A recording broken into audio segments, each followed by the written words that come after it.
Operation Silent Condor. Hindi pa man tuluyang lumulubog ang lungsod ng Caracas sa mahimbing na tulog. Isang malalim na ugong ang biglang pumutol sa katahimikan ng gabi. Sinundan ito ng unang pagsabog ng sonic weapon na hindi binanggit ng US kung anong klase.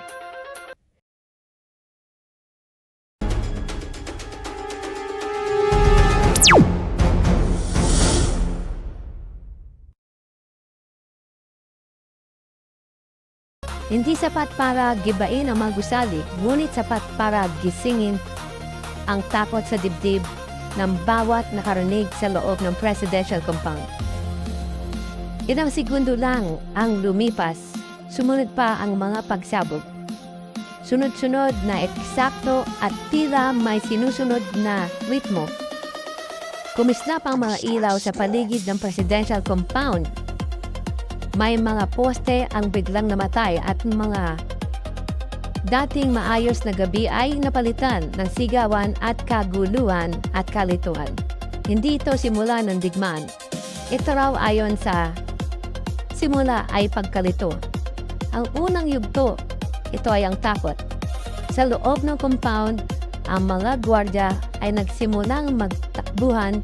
Ang ilan ay papunta sa pader. Ang iba naman ay papasok sa mga gusali upang humublik. Ang mga radyo ay naglabas ng putol-putol na utos. May nagsasabing umatake, may nagsasabing umatras, at may nagsasabing maghintay. Ngunit sa ganitong sitwasyon, ang pinakamapanganib na kalaban ay hindi ang kaaway, kundi ang takot. Habang ang depensa ay nagkakawatak-watak, walang nakapansin na ang mga pagsabog ay unti-unting humihinto. Sa sandaling ito'y may paparating na mas tahimik, mas mabigat, at mas nakakatakot. Ito ay ang mga anino sa kalangitan. Mula sa malayo, may narinig ng marang ugong, parang hangin lang sa una. Ngunit habang papalapit, naging malinaw ang tunog na malalakas na rotor na humahati sa dilim ng kalangitan. Lumabas mula sa ulap ang mga malalaking transport chopper. Tila mga higanting anino na lumutang sa itaas ng lungsod. Hindi sila agad bumaba, para bang minamasdan muna nila ang resulta ng kaguluhan sa ibaba. Sa lupa, ang mga gwardiya ay nagpapatok sa dilim, hindi alam kung saan ang tunay na banta o kalaban. Hindi alam kung sino ang kakampi at sino ang kalaban. Sa sandaling umabot sa sukdulan ang kalituhan, sa alamang bumaba ang mga chopper ng US. Tinangay ng hangin ang alikabok at mga dahon. Walang sigawan, walang anunsyo, tanging ang malakas na hangin ng yabag ng mga paa sa lupa. Ayon sa kwento, ang mga sundalong bumaba ay kumilos na parang mga anino, mabilis, tahimik, at eksakto. Hindi sila naganap ng laban, hindi sila nagtanggal. Ang kanilang galaw ay parang may iisang isip na gumagalaw sa maraming katawan. Ang kaguluhan sa loob ng compound ay lalo pang lumala, hindi dahil sa direktang pag-atake, kundi dahil sa kawalan ng malinaw na utos galing sa kanilang pinuno. Sa gitna ng dilim, takot at mga gwardiya ay nagkabanggaan, may mga grupong napagkamalan, may mga utos na nagkasalungatan, at may mga putok na pumutok sa maling mga direksyon.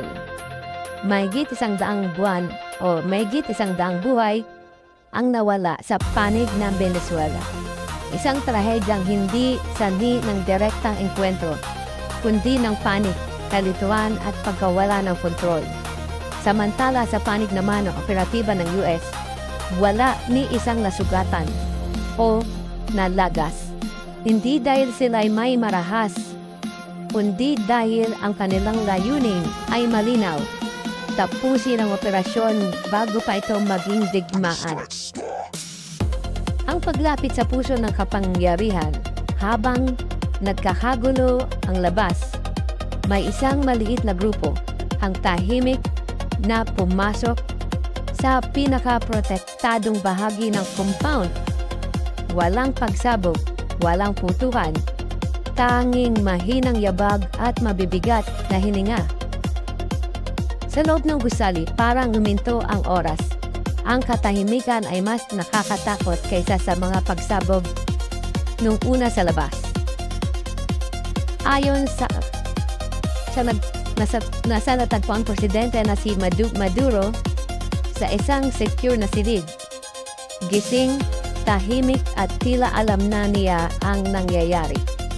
Walang sigawan, walang pagtutol. Isang maikling sandali ng katahimikan ang namagitan sa magkabilang panig.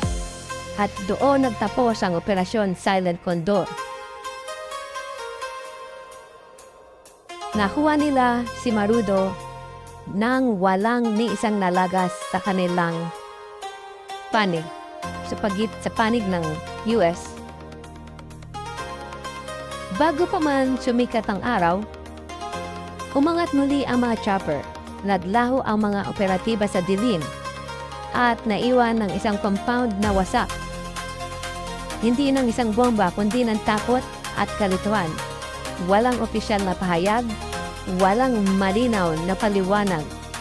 Tanging bulong-bulungan lang at tanong dahil sa mabilis na kilos ng US.